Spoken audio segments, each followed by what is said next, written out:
ሰኔ 15 2018 ዓመተ ምህረት ተናስልኝ እንደምናመሻችሁ ኢትዮጵያ ቴሌቪዥን ነው ኢቲቪ 57 እንደቀጠለ ነው። ዋና ዋና ጉዳዮችን ላስታውቃችሁ።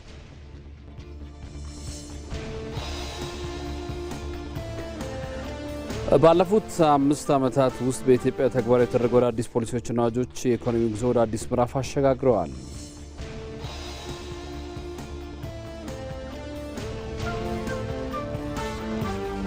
የፌዴራል መከላከያ ሰራዊትን ጨምሮ ጸጥታና ደህንነት ተቋማትን በዘመናዊ ጦር ሳይንስ በቴክኖሎጂና በትጥቅ በማነጽ ማንኛውንም የውስጥና የውጭ ጸጥታ ስጋት በሀሳብ ደረጃ እያለ የማምከን ስትራቴጂካዊ ከፍታ ላይ ናቸው።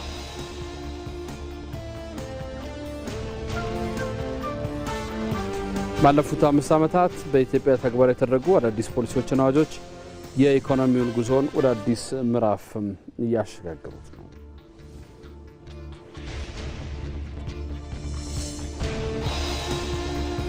በ23ኛው የዓለም ዋንጫ ምድብ 9 ተሳታፊ ሀገራት የሁለተኛ ዙር ጨዋታቸውን ዛሬ ሲቀጥሉ ፈረንሳይ ከኢራቅ እንዲሁም ኖርዌይ ከሴኔጋል ይጫወታሉ። ስፖርት እንመለከታለን። ከዜናዎቹ ጋር አንተነህ ደግፌ ነኝ። አብራችሁን ቆዩ።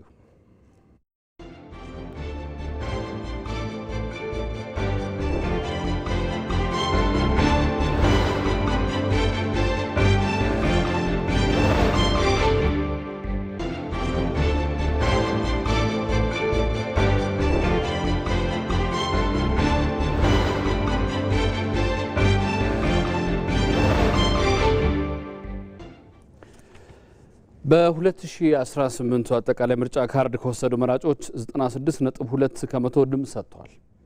ይህ ምን አንድምታ አለው? ይፋ በተደረገ ውጤትም 48 የፓርላማ ወንበሮች በተፎካካሪ ፓርቲዎች ተይዟል። የዚህ ትርጉሙ ምንድን ነው? ምርጫውን በብቃት የመራውም የምርጫ ቦርድ ተቋማዊ አቅምስ ምን ይነግረናል? ተከታዩ የሮዛ መኮንን ትንታኔ ለእነዚህ ጥያቄዎች መልሳለሁ። ያለ ክርክርና ምክክር አስተዳደርም ሆነ ሀገር ሊሳካላት አይችልም። ይህ በፖለቲካው ዓለም በሰፊው ስምምነት የተደረሰበት እውነት ነው። ታዲያ አንድ ፓርላማ በትክክል የብዙሃን ድምፅ ማስተጋቢያ ሆነ የሚባለው መቼ ይሆን? የፖሊሲ ክርክርና የዲሞክራሲ ብዝሃነት ሊያብብ የሚችለውስ እንዴት ነው? ይፋ የተደረጉት የምርጫ ውጤቶችስ ምን ይነግሩናል? ቆይታችን ለዚህ ምላሽ ይኖረዋል።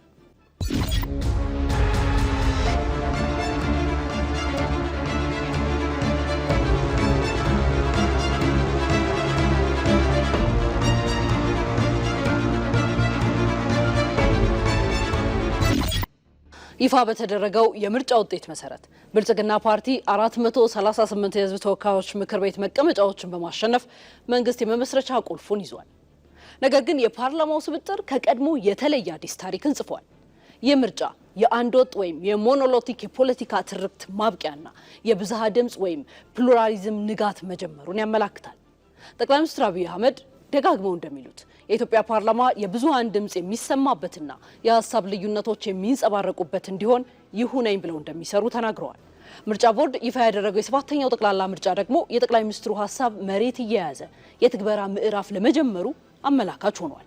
የምርጫ ውጤት ይፋ ከመሆኑ ጀርባ ያሉ ጎልተው የወጡ 4 አንኳር ክስተቶችን እንመልከት። የመጀመሪያው በዘንድሮ ምርጫ ለመመረጥ ከተመዘገበው ህዝብ መካከል 96.2 በመቶ ድምፁን ሰጥቷል።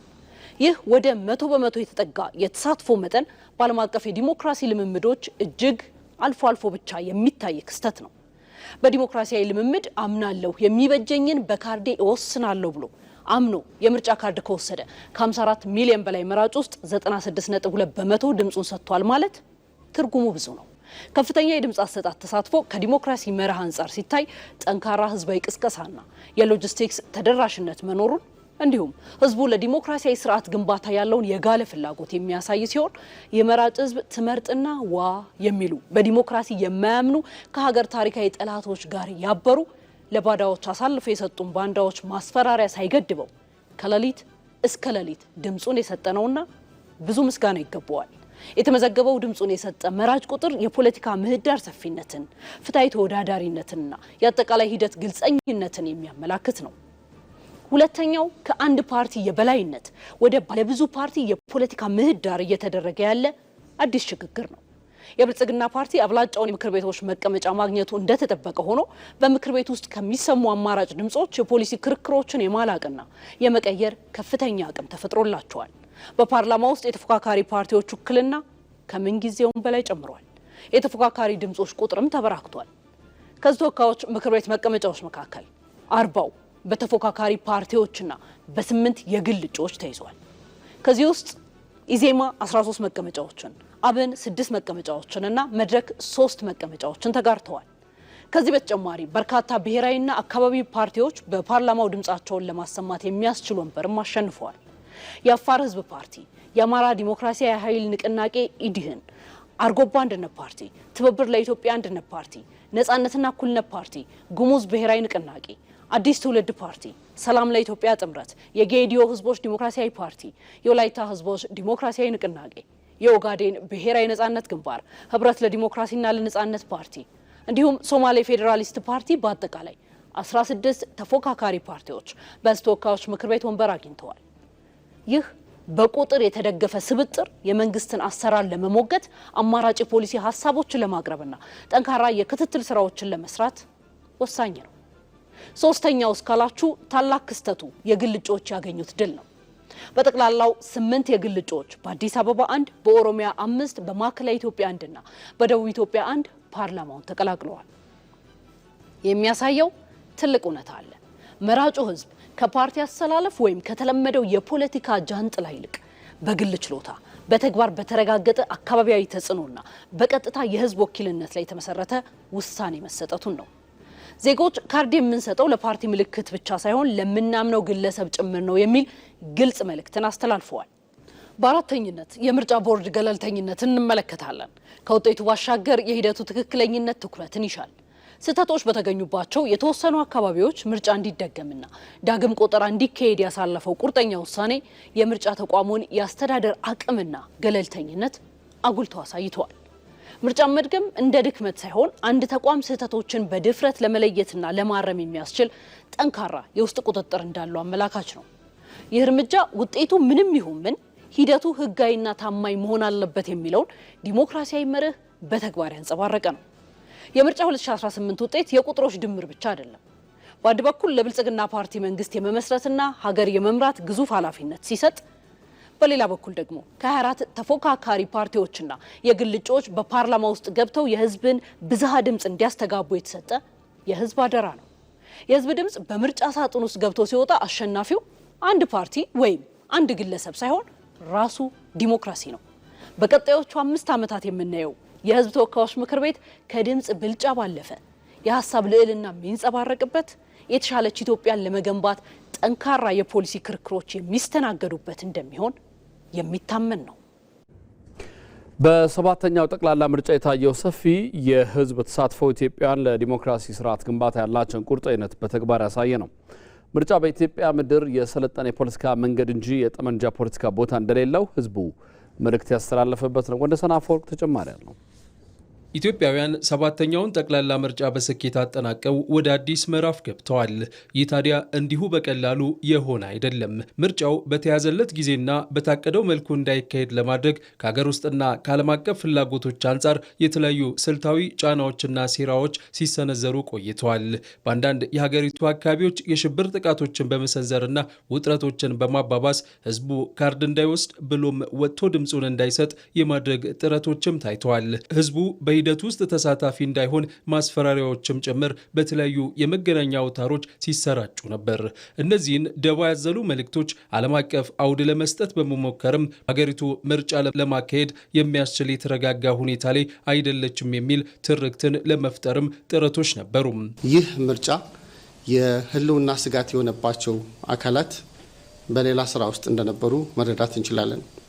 የመንግስትን ስልጣን በምርጫ ሳይሆን በኃይል የመቆጣጠር ፍላጎት ያላቸው በታሪካቸው ከጥይት ውጪ ባሎትን ወይም የድምፅ መስጫ ኮረጆን የማያውቁ አካላት የኢትዮጵያ እድገት፣ የህዝቦቿ መለወጥ ሁሌም እንደ ስጋት የሚመለከቱ ባዳዎች፣ ተገዢ የሆኑ ቅጥረኛ ባንዳዎች ከምርጫ በፊት በምርጫ ወቅት እና ከዛ በኋላም የተለያዩ እንቅስቃሴዎችን እያደረጉ እንደሆነ መረዳት እንችላለን።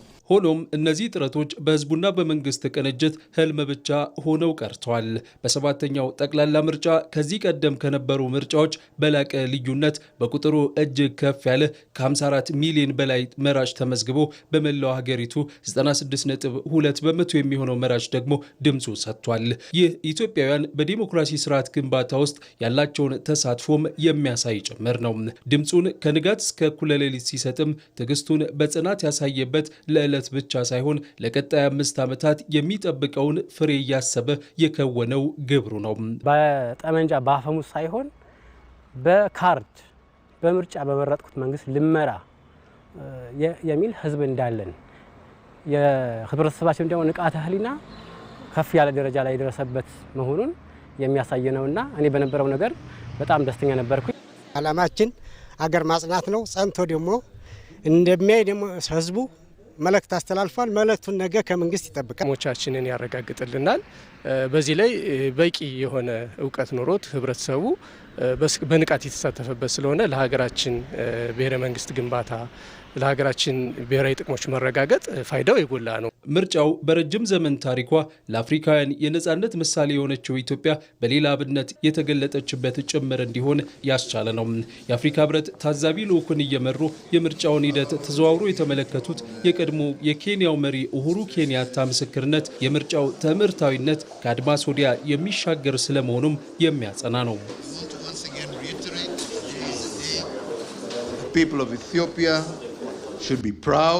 በድጋሚ እንኳን ደስ ያላችሁ ማለት እፈልጋለሁ። ዛሬ የኢትዮጵያ ህዝብ ሊኮራ ይገባል። የኢትዮጵያ ህዝብ በታሪክ ውስጥ አንድነትን መርጦ ቅኝ ግዛትን እምቢ እንዳለውና ለአፍሪካ የነጻነት ምሳሌ እንደሆነው ዛሬም ራስን በራስ በማስተዳደር የአፍሪካ ዋና ከተማ ሆኗል። የሰባተኛው ጠቅላላ ምርጫ ሂደት በአንድ በኩል የሀገሪቱን ጉዞ ለማደናቀፍ የሚፈልጉ ኃይሎች የሄዱበትን ርቀት ያሳየ ሲሆን፣ በሌላ በኩል ደግሞ የኢትዮጵያ ህዝብ ለሀገሩ ህልውና ለሰላምና ዴሞክራሲያዊ ስርዓት ግንባታ ያለውን ጽኑ አቋም ያስመሰከረበት ታሪካዊ ምዕራፍ ነው። በግልጽና በድብቅ ሲሸረብ የነበረውን ደባ በነቂስ በመውጣት ማሸነፍ መቻሉም በኢትዮጵያ ምድር የሰለጠነ የፖለቲካ መንገድ እንጂ በጠመንጃ አፈሙዝ የሚደረግ ጥረት ቦታ እንደሌለው ጭምር ህዝቡ መልእክቱን ያስተላለፈበት ነው። ምርጫው ያጎላው ነገር ቢኖር የማሰብ አቅማችን እና ኢትዮጵያዊ ስክነትን ነው።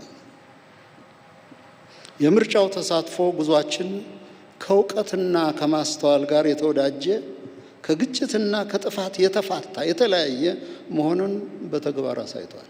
እየተዛተባቸው እየተተኮሰባቸው እየመረጡ አስመራጩንም ጠብቀው የዘለቁ እኒህ ኢትዮጵያውያን ምንኛ ትጉህና ብርቱ ናቸው። በምርጫው የታየው የህዝቡ ሰፊ ተሳትፎ የኢትዮጵያ ህዝብ ለሀገሩ ህልውናና ቀጣይነት ታሪካዊ አደራን ለመወጣት ያለውን ብስለት በተግባር ያሳየበት ነው። ይህ ክስተት ምርጫው እንዳይካሄድ ሲሰሩ የነበሩ ተከታታይ የውስጥና የውጭ ደባዎች በህዝባዊ ማዕበል የተገፉበትና የኢትዮጵያ የፖለቲካ ጉዞ አዲስ ተቋማዊ መሰረት የጣለበት የታሪክ ምዕራፍ ሆኖም ተመዝግቧል። በሰባተኛው ጠቅላላ ምርጫ ከተወዳደሩ 42 ፖለቲካ ፓርቲዎች ውስጥ 17ቱ የህዝብ ተወካዮች ምክር ቤት መቀመጫ ማግኘታቸው ተረጋግጧል። የምርጫ ውጤትም የኢትዮጵያን ፖለቲካ ወደ አዲስ ምዕራፍ ያሸጋገረ ነው። ሙሉ ግርማ ተጨማሪ አለ። የኔ እምነት ይሄ ፓርላማ አሁን ካሉ 5 እና 10 ሰዎች በ5 እና 10 እጥፍ ያደገ ድምጾች ይሰማሉ ብዬ አምናለሁ። እፈልጋለሁ። የአንድ ፓርቲ ድምጽ ከሆነ ለኢትዮጵያ አይጠቅማትም። ይህ ጠቅላይ ሚኒስትር አብይ አህመድ በጥር ወር 2018 ዓ.ም ለህዝብ ተወካዮች ምክር ቤት ካደረጉት ንግግር የተወሰደ ነው። ጠቅላይ ሚኒስትሩ የሰባተኛው ጠቅላላ ምርጫ ከዚህ ቀደም ከነበሩት ምርጫዎች በብዙ መመዘኛ የተሻለ እንዲሆን የነበራቸውን መሻት የገለጹበት፣ መንግስታቸውም አበክሮ የሰራበት ስለመሆኑ በማብራሪያቸው ጠቅሰው ነበር። ከስድስተኛው ጠቅላላ ምርጫ ይልቅ በሰባተኛው ጠቅላላ ምርጫ ተፎካካሪ ፓርቲዎች በህዝብ ተወካዮች ምክር ቤት እንዲገቡ የነበረው ፍላጎትና ስራ በእርግጥም በውጤት የተገለጠ ሆኗል። የኢትዮጵያ ብሔራዊ ምርጫ ቦርድ ይፋ ባደረገው ውጤት ከ486 የህዝብ ተወካዮች ምክር ቤት መቀመጫዎች ውስጥ ብልጽግና ፓርቲ 438 መቀመጫዎችን ያሸነፈ ሲሆን ቀሪዎቹ በተፎካካሪ የፖለቲካ ፓርቲዎችና በግል እጩዎች የተያዙ ናቸው።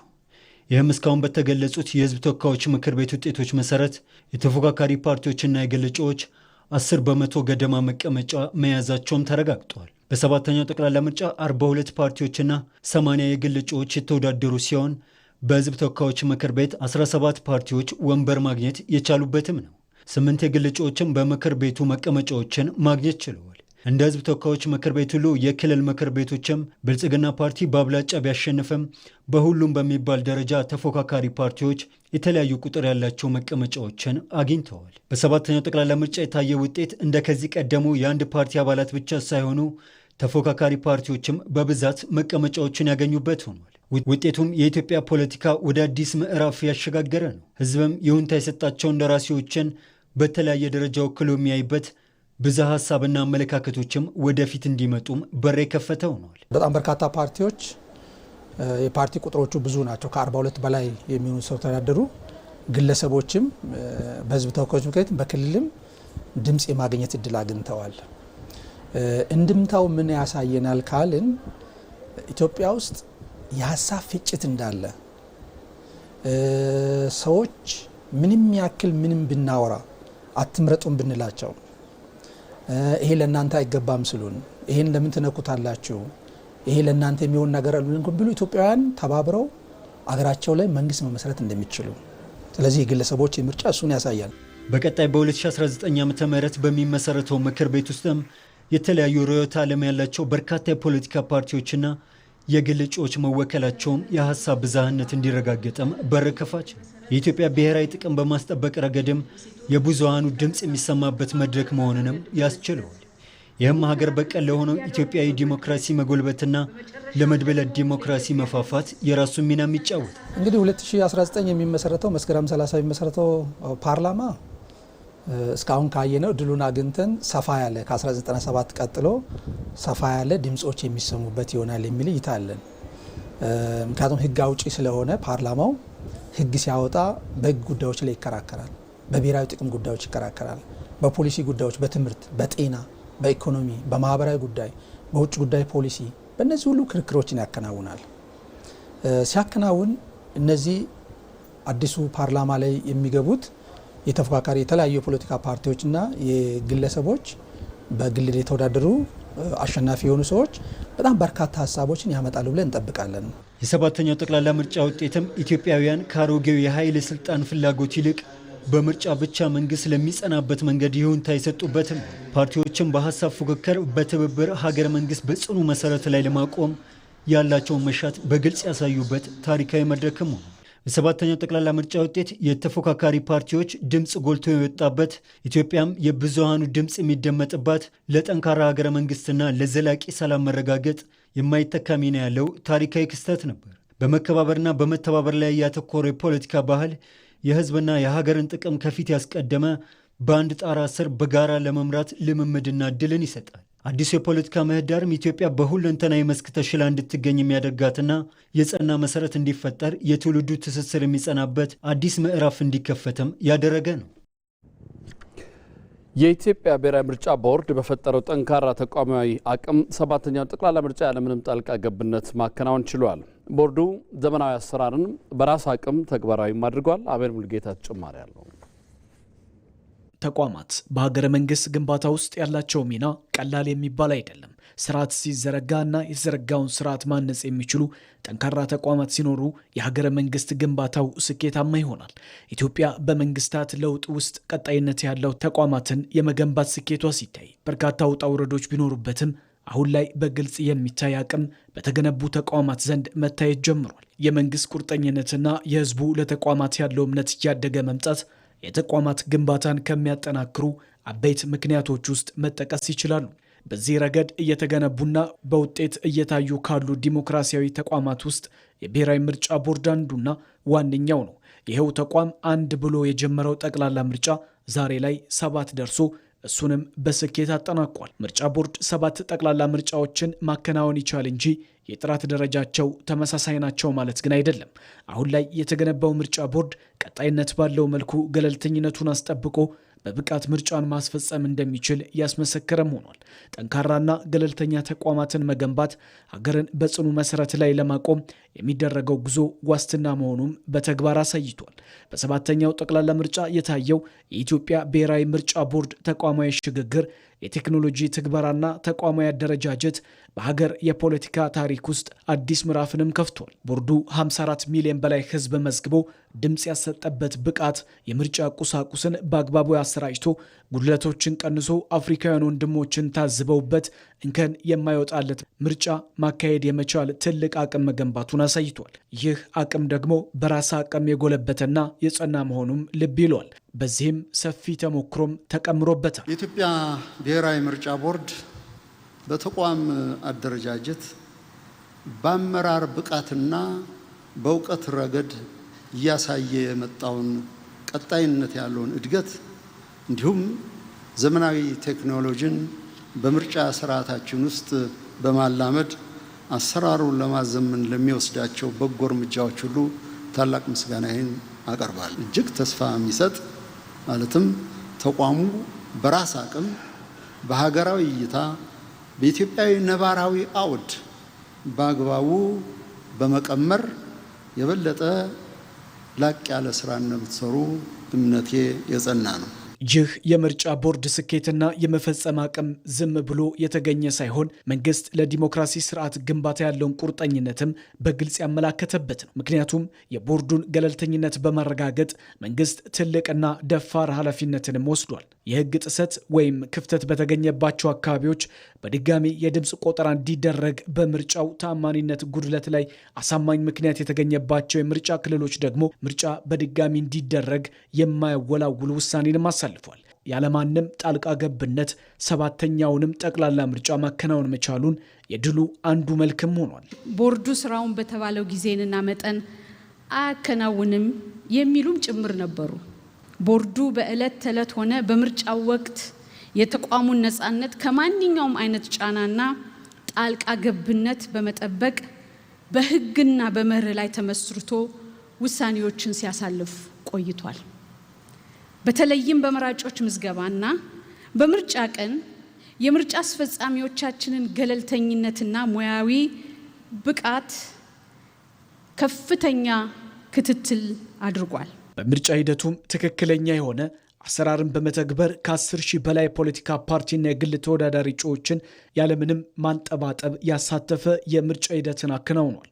ውስብስቡን መንገድ በጽናትና በብቃት ቦርዱ ተሻግሮ ተቋማዊ አቅሙን ከፍም አድርጎበታል። 10438 የፖለቲካ ፓርቲና የግል እጩዎች የብቃት መስፈርትን በማረጋገጥ መረጃዎቻቸውን በማጥራት በድምፅ መስጫ ወረቀት ላይ አንድም የተመዘገበና የተረጋገጠ እጩ ሳይቀር በትክክል ማካተት እጅግ ውስብስብ የሆነ ስራ ነበር።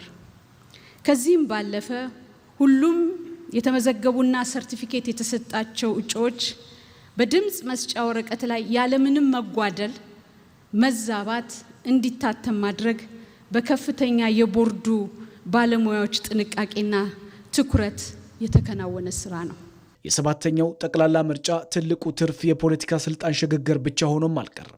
ይልቁንም ለቀጣዩ ትውልድ የሚተርፍ ገለልተኛና ፍትህን የተከተለ የህዝብ ድምፅ የሚያስከብር ብቁ የብሔራዊ ምርጫ ቦርድ ተቋምንም መገንባቱም ነው። የአዲስ አበባ ፖለቲካ ፓርቲዎች የጋራ ምክር ቤት ሰባተኛው ጠቅላላ ምርጫ ስኬትን አስመልክቶ ባወጣው መግለጫ በምክር ቤቱ ስር የሚንቀሳቀሱ መሆኑ በምርጫው የተሳተፉ ሁሉም ተፎካካሪ ፓርቲዎች በሂደቱ ላሳዩት ከፍተኛ የፖለቲካ ጨዋነት፣ የሰላማዊ ሀሳብ ፉክክርና ለህግ የበላይነት መገዛት የሚደነቅ መሆኑን ገልጿል። ምክር ቤቱ በመግለጫው ይህ የሰለጠነ አካል ለዜጎች ሰፊ አማራጭ አድማስ ከመፍጠሩም በላይ ሂደቱ ፍጹም ሰላማዊ ሆኖ እንዲጠናቀቅ ቁልፍ ሚና መጫወቱን አስገንዝበዋል። ከዚሁ ጋር ተያይዞ መላው የኢትዮጵያ ህዝብና የአዲስ አበባ ነዋሪዎች በነጻነት በሰላማዊ መንገድ ወጥተው የሰጡትን ድምፅና ያሳዩትን ምርጫ በሙሉ ልብ በመቀበል ለህዝብ ድምፅ ያለውን ፍጹም ክብርና እውቅና አረጋግጧል። የምርጫ አሸናፊው የብልጽግና ፓርቲ የከተማዋና የሀገሪቱን ዘላቂ ሰላም ልማትና መልካም አስተዳደር ለማረጋገጥ በሚያደርገው ዘርፈ ብዙ ጥረት ላይ የጋራ ምክር ቤቱ በነቃ ተሳትፎ በገንቢ ሂስና በአማራጭ ሀሳቦች አብሮ ለመስራት ዝግጁ መሆኑን የአዲስ አበባ ፖለቲካ ፓርቲዎች የጋራ ምክር ቤት ገልጿል። የአዲስ አበባ ፖለቲካ ፓርቲዎች የጋራ ምክር ቤት ሰባተኛው ጠቅላላ ምርጫ በሰላም መጠናቀቅን ተከትሎ የእንኳን ደስ ያላችሁ መልእክትም አስተላልፈዋል።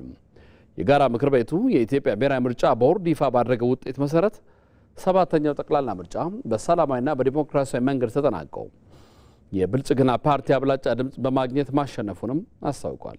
ምክር ቤቱ ይህ ምርጫ የከተማዋና የአገሪቱን የፖለቲካ ብስለት እንዲሁም የሕዝብን የሉዓላዊነት ስልጣን ያረጋገጠ ታሪካዊ መድረክ መሆኑን በጽኑ እንደሚያምን ገልጾ በሕዝብ ነፃ ውሳኔ አሸናፊ ለሆነው የብልጽግና ፓርቲና በውድድሩ ተሳትፈው የምክር ቤት ወንበር ላገኙ ፖለቲካ ፓርቲዎች በጋራ ምክር ቤቱ ስም ልባዊ የእንኳን ደስ ያላችሁ መልእክቱን ያስተላለፈው ታሪካዊው ምርጫ በስኬት እንዲጠናቅና የዲሞክራሲ ባህል እንዲጎለብት በውድድሩ የተሳተፉ ሁሉም ፖለቲካ ፓርቲዎች ላበረከቱ አዎንታዊና ታሪካዊ አስተዋጽኦ ምክር ቤቱ የላቀ ምስጋና አቅርበዋል። የምርጫው ምዕራፍ በተሳካ ሁኔታ ቢጠናቀቅም የሀገር ግንባታና የሕዝብ አገልግሎት ቀጣይነት ያለው የጋራ ኃላፊነት በመሆኑ ስራዎች ተጠናክረው ሊቀጥሉ እንደሚገባ ምክር ቤቱ አሳስበዋል። አሸናፊ ብልጽግና ፓርቲ የከተማውና የሀገሪቱን ዘላቂ ሰላም ልማትና መልካም አስተዳደር ለማረጋገጥ በሚያደርገው ዘርፈ ብዙ ጥረት ላይም የጋራ ምክር ቤቱ በነቃ ተሳትፎ በገንቢ ሂስና በአማራጭ ሀሳቦች አብሮ ለመስራት ዝግጁ መሆኑን ገልጿል። ምክር ቤቱ በውድድሩ ተሳትፈው የምክር ቤት ወንበር ላገኙ ተፎካካሪ ፖለቲካ ፓርቲ አመራሮች፣ አባላትና ደጋፊዎች እንዲሁም በድጋሜ ለብልጽግና ፓርቲ አመራሮች፣ አባላትና ደጋፊዎች እንኳን ደስ ያላችሁ ብለዋል። መላው የከተማ ነዋሪዎች፣ የፖለቲካ ፓርቲዎችና ባለድርሻ አካላት ለሰላማዊ ምርጫ ሂደት ስኬት ላደረጉት ታሪካዊ አስተዋጽኦም ምስጋናውን አቅርበዋል።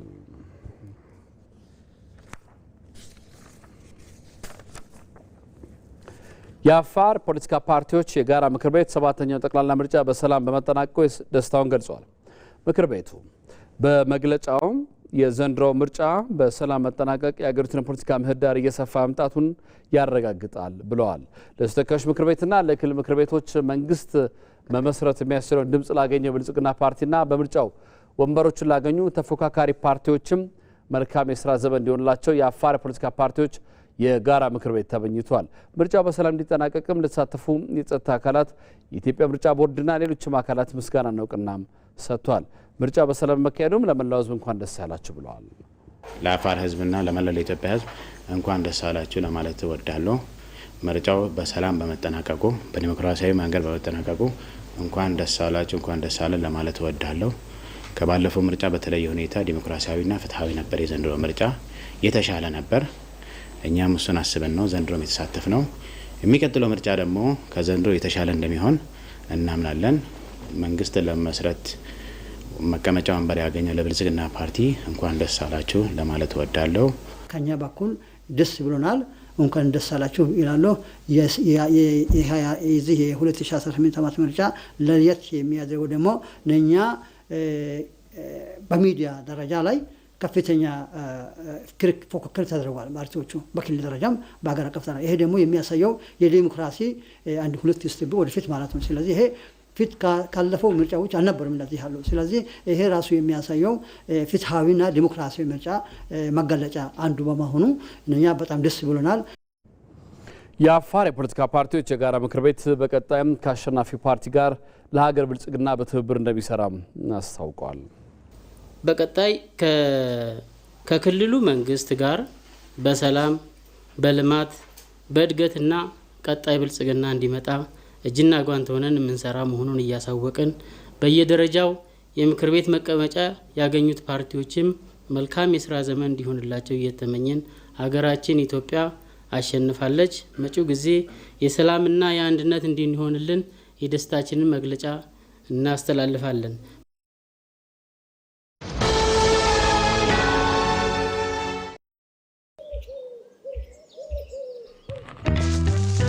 ቆይ አንዴ እንዳትሄድ ጠብቀኝ። የሲቪ ቪዛ ካርድ አዝዤ መምጣት ብቻ ነው።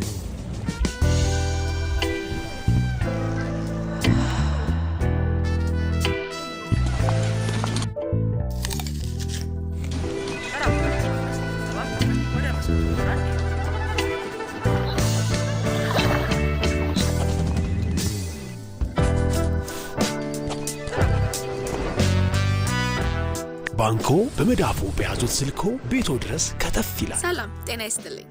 በማንኛውም ሰዓት በተመቸው ቀን ባሉበት ሆነው የኢትዮጵያ ንግድ ባንክን ቪዛ ካርዶን በስልኮ ማዘዝ ይችላሉ። የሲቢ ሞባይል ባንኪንግ መተግበሪያውን ይክፈቱ። ባንኪንግ የሚለውን ይክፈቱ። ቪዛ ካርድ ሰርቪስ የሚለውን ይምረጡ።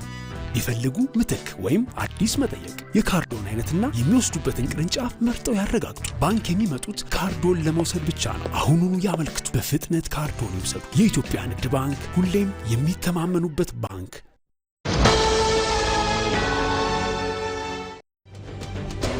ኢዘዲን ካሚል እባላለሁ። በቲና ማርት ኮፋውንደር እና ሲኢኦ እንዲሁም ደግሞ በአይቤክስ ቴክኖሎጂስ እና ፕሮሞሽን ኮፋውንደር እና ሲኢኦ ነኝ። በኢትዮ ስታርታፕ የቴክኖሎጂ የቢዝነስ ውድድር ደግሞ ዳኛ ነኝ።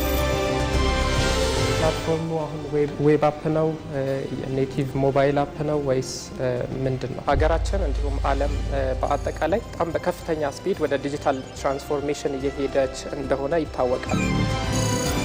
በዚህም ሂደት ውስጥ ዲጂታል ፕሮዳክቶች በጣም ከፍተኛ ኒድ አላቸው። ቴክኖሎጂ በጣም ወሳኝ ነው።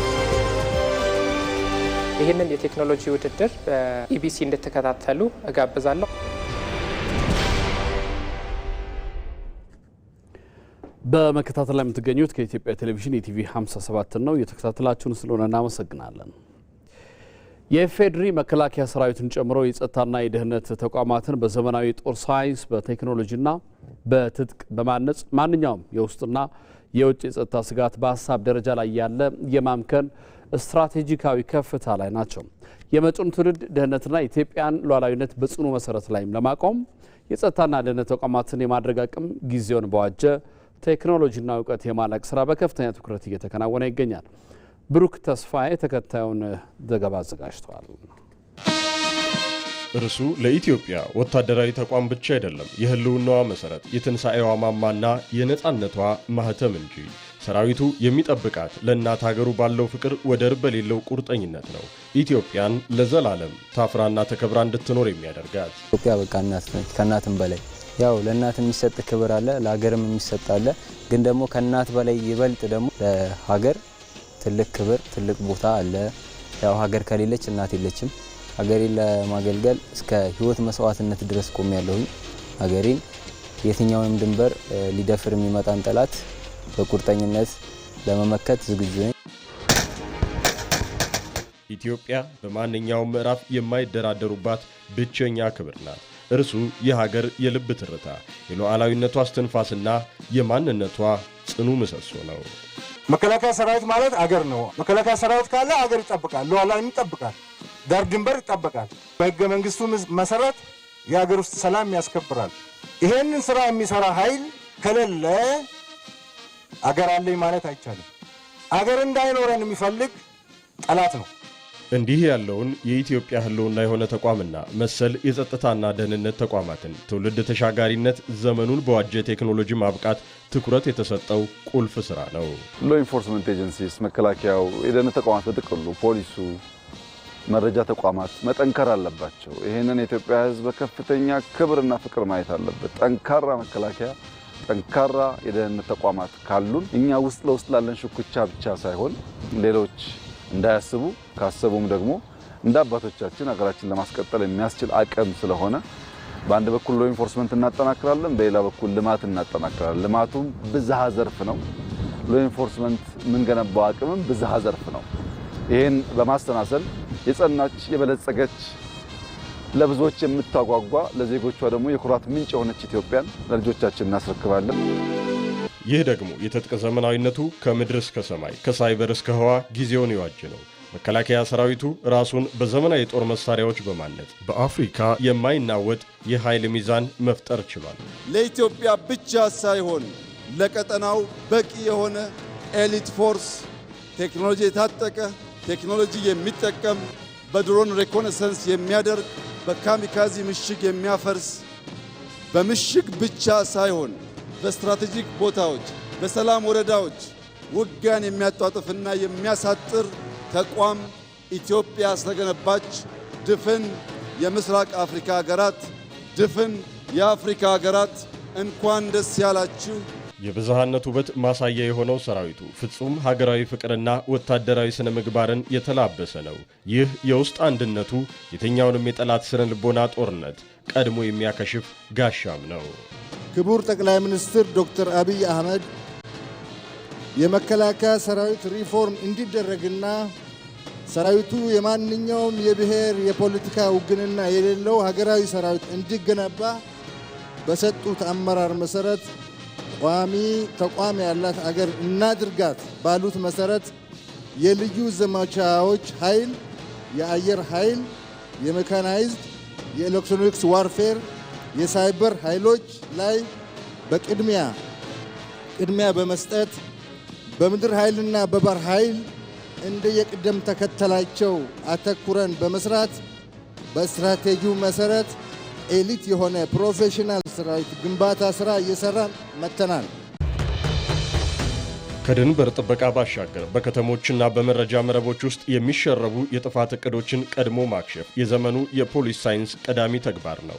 የኢትዮጵያ ፌዴራል ፖሊስ ዛሬ የደረሰበት የማድረግ አቅም ተቋሙን ከጸጥታ አስከባሪነት አውጥቶ የሀገርን ደህንነት በሳይንሳዊ መንገድ የሚተነትን የልህቀት ማማ አድርጎታል። ይህ አቅም ወንጀል ከተፈጸመ በኋላ ከመከተል ይልቅ ወንጀል እንዳይፈጸም አስቀድሞ የመከላከል ስትራቴጂካዊ የበላይነትን አጎናጽፏል። ዛሬ በሰው ኃይላችን ስንመለከት በቁጥሩም በአቅሙም ባሳለፋቸው የስልጠናዎች ጥንካሬም የበቃ የሰው ኃይል የተፈጠረበት ጠንካራ አመራር የተፈጠረበት እዚሁ ደግሞ የሎጂስቲክስ አቅማችንን ካየን በጣም ያደጉ ሀገራት ጭምር የሚጠቀሙበትን ሰለጠኑ እና ይሄንን ኦፕሬት ማድረግ የሚችሉ ባለሙያዎችና አመራሮች የታዩበት ይሄ የሰው ኃይሉ የሎጂስቲክስ የተሽከርካሪ ኃይሉ እዚሁ ደግሞ የድሮን ኃይሉ ተቀናይቶ የትኛውንም አይነት አድማዎች መከላከል የሚያስችል የትኛውንም አይነት ህገወጦችን መቆጣጠር የሚያስችል አቅም የታየበት ጠንካራ የኢትዮጵያ ፌዴራል ፖሊስ በዚህ የለውጥ ዘመን ውስጥ ተገንብቷል ማለት ነው። ኢትዮጵያን በጽኑ መሰረት ላይ ያቆማት ይህ የማይታጠፍ የጸጥታ ተቋማት ዝግጁነት ነው። እያንዳንዱ አባል ዘመናዊ ትጥቁን ዕውቀትና ቴክኖሎጂውን አስተባብሮ ድንበርና ከተማ ላይ የቆመው ለክብሯ ሲል ነው። በመሆኑም በትናንት ታሪክ የደመቀው ዛሬ በሳይንስ የፈጠነው የጸጥታ መዋቅሯ የኢትዮጵያን ብሩህ ነገር በትከሻዋ የተሸከመ አስተማማኝ የሉዓላዊነት መከታ ሆኖ ቀጥሏል። ባለፉት 5 ዓመታት ውስጥ በኢትዮጵያ ተግባራዊ የተደረጉ አዳዲስ ፖሊሲዎችና አዋጆች የኢኮኖሚ ጉዞን ወደ አዲስ ምዕራፍ አሸጋግረውታል። ይህ መዋቅራዊ ለውጥ የኢኮኖሚ ሽግግሩን በጽኑ መሰረት ላይ ከመገንባቱም በላይ ለግል ዘርፉ መነቃቃትና ለውጭ ኢንቨስትመንት ፍሰት ምቹ ሁኔታን እየፈጠረ ይገኛል። ዛራ መሐመድ ጭማሪ አላት። ኢትዮጵያ ባለፉት 5 ዓመታት ውስጥ ያሻሻለቻቸውና አዲስ ያወጣቻቸው ወሳኝ አዋጆች የሀገራችንን የኢኮኖሚ ሽግግር በተግባር ለመደገፍ ህጋዊና መዋቅራዊ ምሰሶ መሆናቸውን መንግስት የነደፈውን የሀገር በቀል ኢኮኖሚ ማሻሻያ የ10 ዓመቱን መሪ እቅድና የዲጂታል ኢትዮጵያ 2025 ስትራቴጂን መነሻ በማድረግ የተተገበሩት እነዚህ የህግ ማዕቀፎች የኢንቨስትመንት ቢሮክራሲን በማቃለል የፋይናንስ ዘርፉን በማዘመንና የግል ዘርፍ ተሳትፎን በማሳደግ ረገድ የለውጡ ዋነኛ ሞተር ሆነዋል። እንግዲህ መንግስት አካታች የሆነ ሁሉን አሳታፊ የሆነ ከዚህ በፊት የነበሩ ስብራቶችን በአብዛኛው የሚፈታ መፍትሄ የሚሆን ግብርናው፣ ማዕድኑ፣ ቱሪዝሙ እንደዚሁ ኢንዱስትሪው፣ አይቲውንም 5 ዘርፎችን በመለየት ትኩረት ሰጥቶ እየሰራ ነው። በዚህ የፖሊሲ ማሻሻያ ጉዞ ውስጥ ቀዳሚውን ስፍራ የሚይዘው አዲሱ የኢንቨስትመንት አዋጅ ሲሆን ከዚህ ቀደም ለውጭ ዜጎች ዝግ የነበሩ እንደ ቴሌኮም፣ ሎጂስቲክና የኃይል ማመንጨት ዘርፎችን ክፍት አድርጓል። ከተከለከሉ ውስን መስኮች ውስጥ ማናቸውም ኢንቨስትመንትን የሚፈቀድበት አሰራርን በመዘርጋትም የቢሮክራሲ ማነቆችን አስወግዷል። ተያይዞም የወጣው የኮሚኒኬሽን አገልግሎት አዋጅ የቴሌኮምን የ130 ዓመታት ሞኖፖሊ በመስበር እንደ ሳፋሪኮም ያሉ ዓለም አቀፍ ተወዳዳሪዎች እንዲገቡ ህጋዊ መሰረት ጥሏል። በተጨማሪም የካፒታል ገበያ መመስረትና የውጭ ባንኮች እንዲገቡ መፈቀዱ ለኩባንያዎች አማራጭ የፋይናንስ ምንጭ የፈጠሩ ተስፋ ሰጪ እርምጃዎች ሆነው ተመዝግበዋል። በርካታ አዋጆች ፖሊሲን የሚደግፉ ወጥተዋል፣ ስራ ላይ ውለዋል። ቅድም እንዳነሳሽው የፋይናንስ ሴክተሩ ላይ ብናይ አካታችነትን፣ ፋይናንሻል ኢንክሉዥንን የሚያበረታቱ የውጭ ፋይናንሶችንም አትራክት ሊያደርጉ የሚችሉ ዝርዝር ህጎች ወጥተው ስራ ላይ ውለዋል ማለት ነው። በተለያየ መልክ ከባንክ ስርዓትም ጋር እንደ ፋይናንሻል በተለይ ማክሮ ፋይናንሶች ጋር አያይዘው መበደር የሚችሉበትንም ስርዓት፣ ስለዚህ እንዲሁ መሬት ጦም እንዳይቀመጥም ዝርዝር ስራዎች መሬት አዋጁ በተለይ ናሽናሊ በአገር ደረጃ ሰፊ ውይይት ተደርጎ ከዚህ በፊት ያልነበሩ አዳዲስ ሀሳቦችም ተጨምረው የታወጀበት ነው። እንግዲህ እያንዳንዱ ፖሊሲ መንግስት የገባውን ቃል ወደ ተግባር ለመቀየር የሚያገለግሉ ናቸው። በሌላ በኩል የመንግስትን የዕዳ ጫና በመቀነስ ረገድ የመንግስትና የግል ዘርፍ አጋርነት አዋጅ ትልቅ ሚና እየተጫወተ ይገኛል። አዋጁ መንግስት ለትልልቅ መሰረተ ልማቶች የሚያስፈልገውን በጀት ብቻውን ከመሸፈን ወጥቶ ከግል ባለሀብቶች ጋር በጋራ እንዲሰራ በመፍቀዱ የሀገራችንን የብድር ጫና በእጅጉ አቅልሏል። እንዲሁም በጉምሩክና ኤክሳይዝ ታክስ አዋጅ ላይ የተደረጉ ማሻሻያዎችም በተለይ ለኤሌክትሪክ ተሽከርካሪዎች የሰጡት የቀረጥ ነጻ መብት ኢትዮጵያ በፍጥነት ወደ አረንጓዴ ኢነርጂ እንድትሸጋገርና ለነዳጅ የምታወጣውን የውጭ ምንዛሬ እንድትቆጥብ እገዛ እያደረገ መሆኑም ተመላክቷል። ለምሳሌ ስታርታፕ አዋጅን ብትወስጂ ትልቅ የፖሊሲ ኢምፓክት ያለው ነው። ፈጠራን የሚያበረታታ ወጣቶችን ወደ ስራ ሊያስገባ የሚችል ትልቅ ስራዎች ናቸው። ከቴክኖሎጂ አንጻርም እዚህ ሀገር በጣም ትልቅ ለምሳሌ ከአርቲፊሻል ኢንተለጀንስ ተቋም ከማቋቋም ጀምሮ ሌሎች ዝርዝር ስራዎች ኢገቨርናንስን የመንግስታዊ አስተዳደሩ ከሰዎች ንክኪ ውጭ የሆነው ለኮራፕሽን ለማል ፕራክቲስ ከሚያጋልጡት ወጥቶ ሰዎች አገልግሎት ማግኘት ለምሳሌ እንደ መሶብ አይነት ፕሮጀክቶችን ማየት ይቻላል። ስለዚህ ብዙዎችን በህግ አስደግፎ እየተሰራ ያለበት ነገር ነው። ከታክስ አንጻር የወጡ አሉ። ኢኮኖሚውን ሊያሳድጉ የሚችሉ ኢኮኖሚ የሚያመነጨውን ገቢ ፕሮፐርሊ መሰብሰብ የሚያስችሉ በተለይ በአጠቃላይ ባለፉት 5 ዓመታት የተደረጉ የህግ ማሻሻያዎች በወረቀት ላይ የነበሩ ፖሊሲዎችን ወደ ህጋዊ አስገዳጅነት በመቀየር ለሀገራዊ ለውጡ መፋጠን ትልቅ ግብዓት መሆናቸውን ምሁራኑ አብራርተዋል። ይሁን እንጂ እነዚህ አዋጆች በሚሊዮን የሚቆጠሩ ዜጎችን ወደ ዘመናዊው የፋይናንስ ስርዓት ከማስገባትና የኮንትሮባንድ ንግድን ከመግታት ባለፈ በተሟላ አቅማቸው ለውጥ ማምጣት እንዲችሉ ህጎቹን በታችኛው የመንግስት መዋቅር ዘንድ ያላድሎ በግልጽነትና ከሙስና በጠራ መልኩ ማስፈጸም የቀጣይ ጊዜ ዋነኛ የቤት ስራ መሆኑ ተጠቅሷል። የውጭ ጉዳይ ሚኒስትርና የኮፕ 32 ፕሬዝዳንት ዶክተር ጌዲዮን ጢሞቴዎስ ዛሬ በለንደን ስቶክ ኤክስቼንጅ በመገኘት የዛሬውን ግብይት በይፋ ከፍተዋል። ዶክተር ጌዲዮን ግብይቱን የከፈቱት የለንደን የአየር ንብረት ለውጥ ሳምንትን ለማስጀመር ነው። ሳምንቱ ለዓለም የአየር ንብረት መከላከል የተሻሉ መፍትሄዎች የሚፈልቁበት ይሆናል የሚል እምነት እንዳላቸውም ተናግረዋል። I believe that underscores the need and necessity for collective action. የተቀናጀ እርምጃ መውሰድ እጅግ አስፈላጊ መሆኑን ልናሰምርበት እንደሚገባ አምናለሁ። በዓለም አቀፍ ደረጃ አስተማማኝ የሆነ የአየር ንብረት ለውጥ እርምጃ መውሰድንም እንደዚሁ። በለንደን የአየር ንብረት ለውጥ ላይ በሚኖረን ቆይታ ያለንን ሀብትና አቅም አሰባስበን ለመላው ዓለም የሚተርፍ ዘመናዊ መፍትሄ እንደምናመጣም ተስፋ አድርጋለሁ።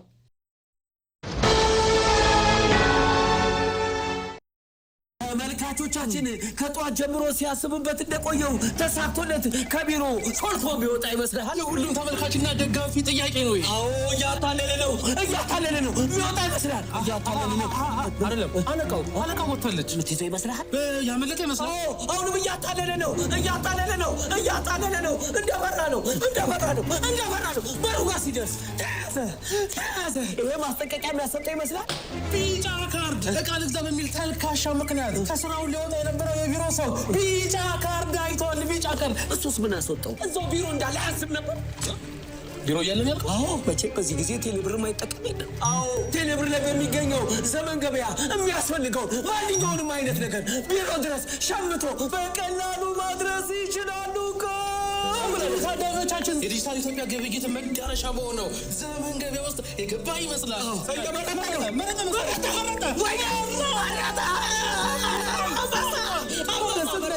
ይሄንን ቀሚስ ባይገዛ ኖሮ አልቆለት ነበር። የቅድሙ ማስጠንቀቂያ ትምህርት የሆነ ይመስለኛል። ደረሰ። ተመልካቾቻችን ቀሚሱ ቢሮ ደረሰ። ከተባለ ምን አይነት ብቃት! ምን አይነት ቴክኖሎጂ! ወይኔ ዘመን ገበያ ከጉዳ ወጣ።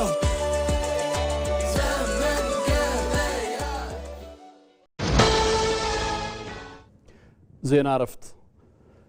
በኢትዮጵያ ብሮድካስቲንግ ኮርፖሬሽን በኢትዮጵያ ሬዲዮና በኢትዮጵያ ቴሌቪዥን ለበርካታ ዓመታት ከሪፖርተርነት እስከ ከፍተኛ አዘጋጅነት ያገለገለው ጋዜጠኛ ዳንኤል ታደሰ ባደረበት ህመም ከዚህ ዓለም በሞት ተለይቷል። ጋዜጠኛ ዳንኤል ታደሰ ከአባቱ ታደሰ ዳምጠውና ከእናቱ ፈለቀች ዳኜ ታህሳስ 26 ቀን 1959 ዓ.ም በአዲስ አበባ ከተማ ነበር የተወለደው። ጋዜጠኛ ዳንኤል ታደሰ ከታህሳስ 18 1994 ዓ.ም ጀምሮ ህይወቱ እስካለፈበት ቀን ድረስ ላለፉት 24 ዓመታት በኢትዮጵያ ብሮድካስቲንግ ኮርፖሬሽን በተለይም በኢትዮጵያ ሬዲዮ በተለያዩ ደረጃዎች አገልግለዋል። የጋዜጠኛ ዳንኤል ታደሰ ስርዓተ ቀብር ነገ ሰኔ 16 2018 ዓ.ም በቅድስት ልደታ ማርያም ቤተክርስቲያን ከቀኑ 5:30 ላይ ይፈጸማል። የኢትዮጵያ ብሮድካስቲንግ ኮርፖሬሽን በጋዜጠኛ ዳንኤል ታደሰ ህልፈት ህይወት የተሰማውን ጥልቅ ሐዘን እየገለጸ ለወዳጅ ዘመዶቹና ለሙያ ባልደረቦቹ መጽናናትን ከልብ ይመኛል።